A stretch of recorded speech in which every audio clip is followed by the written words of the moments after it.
Top 5 Greatest Art Crimes. Number 5. Appropriation.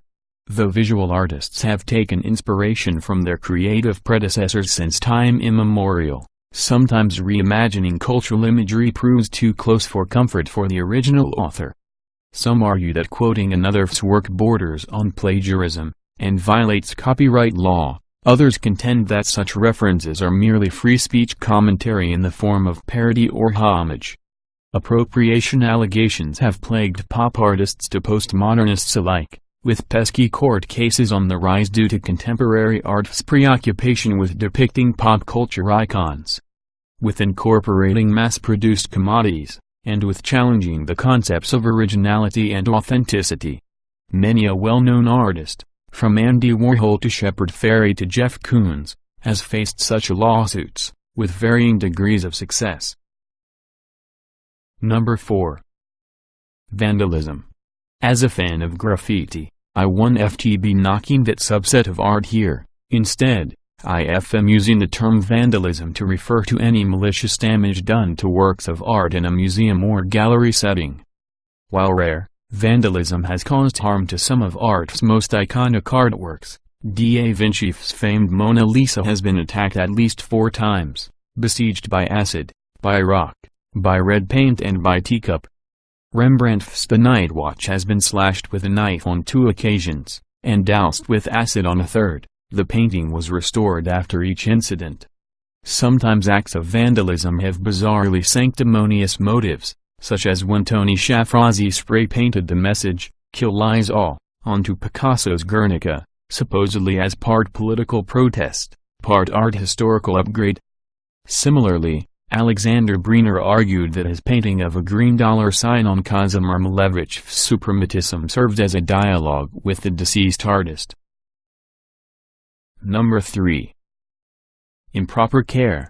While not technically a crime, per se, misguided or neglectful object care will cause art restorers, conservators, curators, appraisers and aficionados to bristle in revulsion.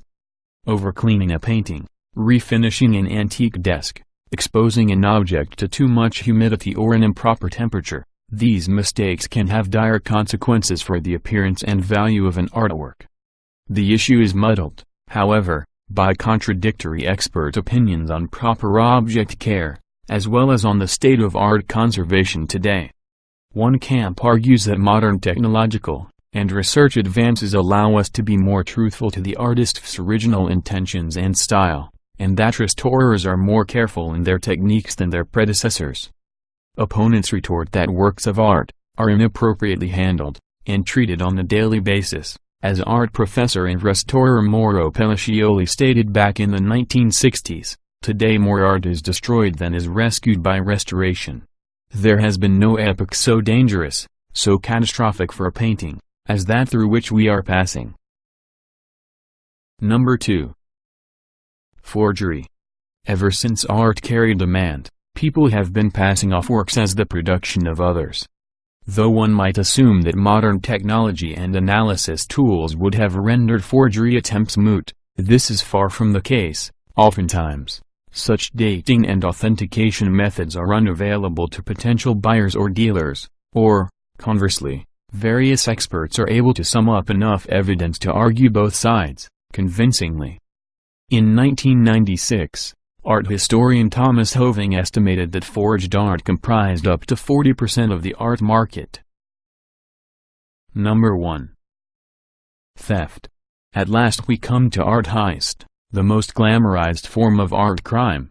It's also one that is very much prevalent in today's news articles and blogs, with recent thefts occurring at the Mohammed Mahmoud Khalil Museum in Cairo, the Musée d'Art Moderne de la Ville de Paris, and posh private residences such as supermodel Kate Moss' North London home.